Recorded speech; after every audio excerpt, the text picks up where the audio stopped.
What's up, y'all? So let's get into part 3 and let's talk about the DeBarge children. If you are not subscribed, or if you have not subscribed to my channel, get your motherfucking ass back down there and subscribe to the channel. Hit the fucking subscribe button. You done already missed 2 readings. If you just tuning in to part 3, you're missing out on the first 2 parts.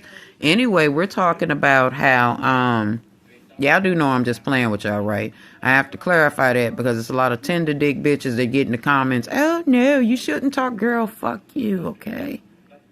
This is how we talk. It's Newports and malt liquor most of the time, okay? Sometimes we give up a little bit of peace and tranquility, but hey, over here we cuts up, okay? Alright, now that that's out of the way, let's talk about the DeBarge children and the destruction that they're filthy, fucking, disgusting, white-ass, nasty. And I know it doesn't matter.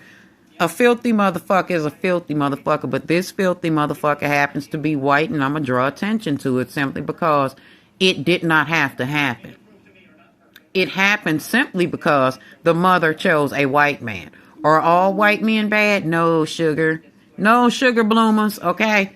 You didn't hear me call your name, so I'm not talking about the white man that you bed wenching with, okay? I'm talking about this bed wench, okay? And the shit that he did to his children as a result of, okay? Anyway, they're cursed. Their entire family bloodline is cursed. And with that curse came this real sickness that this man had. This inappropriate relationship with these children. He absolutely sexually assaulted all of his kids. The boys, the girls. Hell, again, and this is just my opinion, he probably assaulted some of the grandkids too. Some of the nieces, some of the nephews, some of the cousins. See, it's a whole hush-hush thing going on in this family. That's why neither ancestors can speak up or say nothing, because you motherfuckers knew.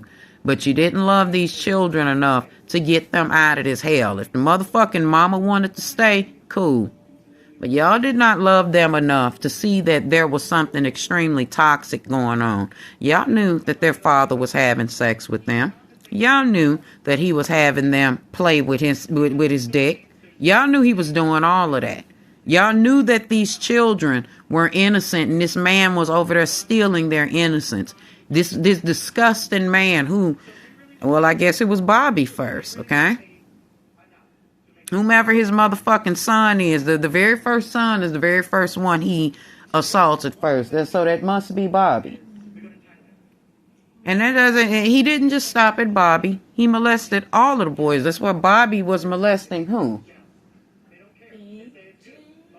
Okay, we'll get into that later. If y'all know if it was Bobby that was molesting James, it was all a thing of older motherfucker teaching her. Which one of them was it that got caught in the closet with his brother or some shit? It was James and Bobby, right?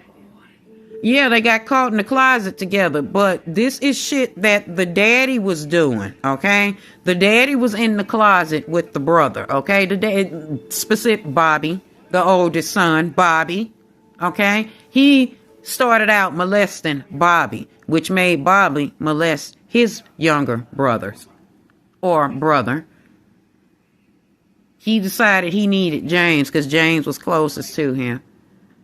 After the father got through, you know, or his interest grew, he decided to work on over to his daughter, Bunny.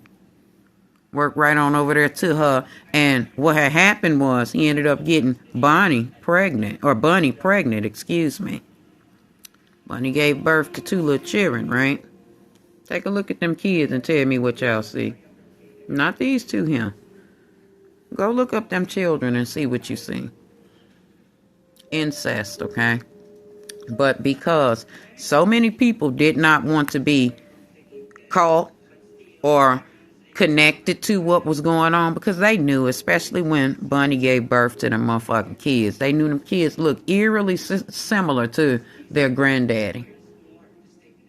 People didn't want to get caught up in it. They turned a blind eye to it, okay?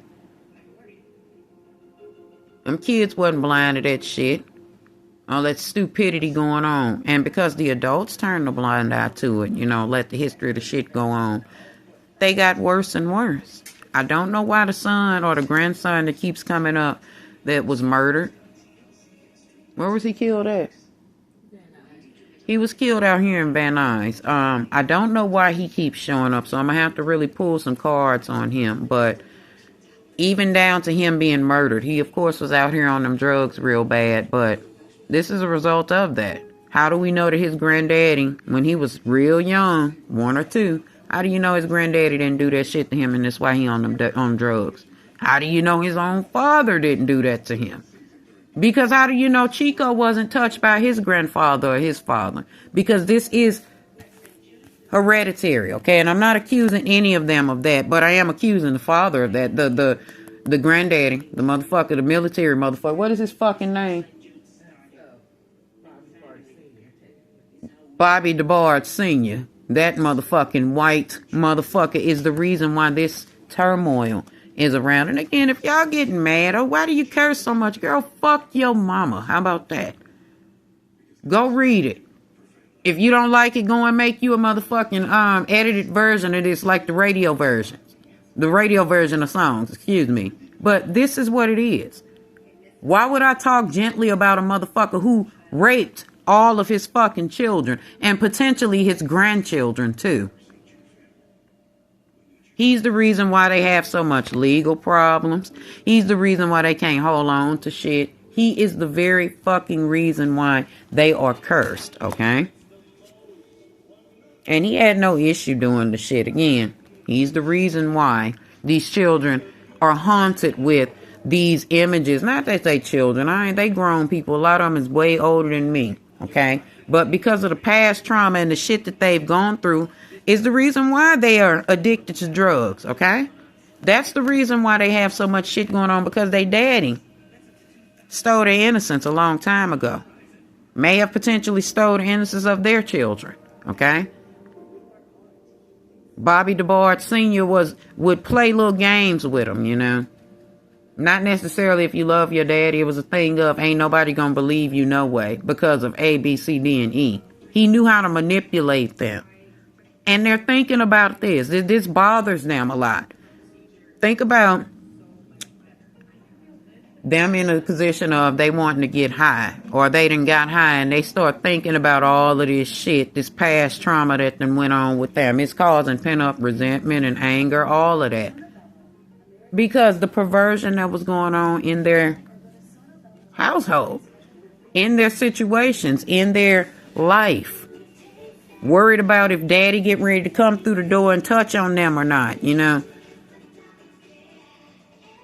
A perverted situation was going on at home. I wondered if the mama do some shit too, because bitch, ain't no motherfucking way you didn't know that this man was showing a unnatural attraction to your children. Come sit on my lap, baby. So what? That's they daddy. You don't notice him kissing this child a little too much? And before y'all like, oh, fathers do that. Your father ain't doing it like this nigga. Or this white piece of shit. Excuse me. And if your father is like this man, baby, that's what's wrong with your ass too. Okay?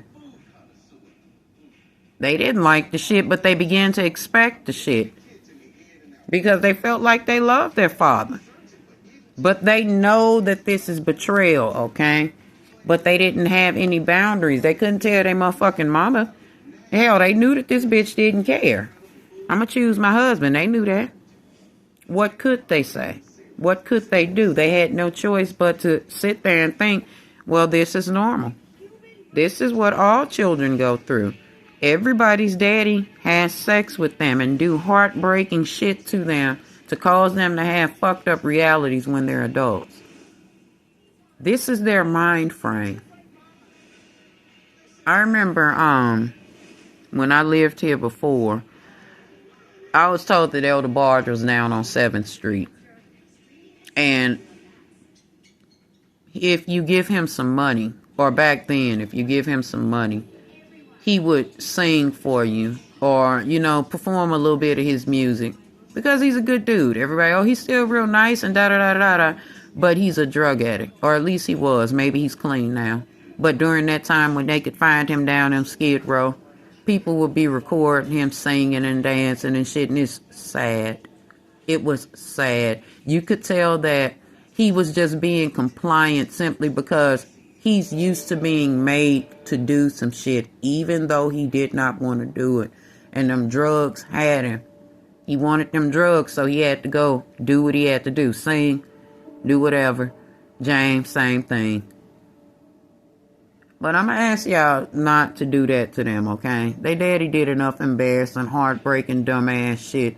Please don't record James nor Elle if you see them and they strung out and they going through a little something.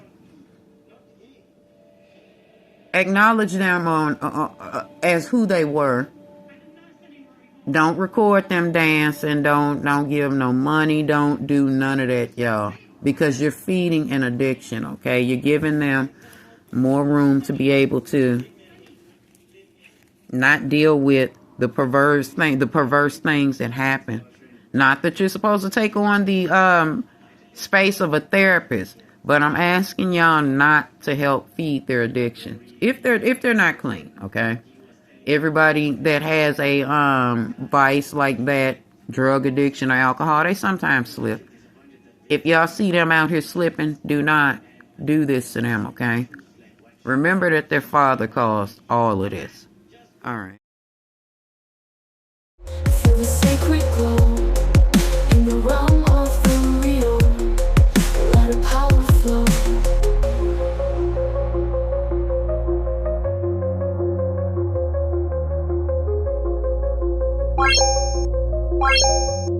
Bye.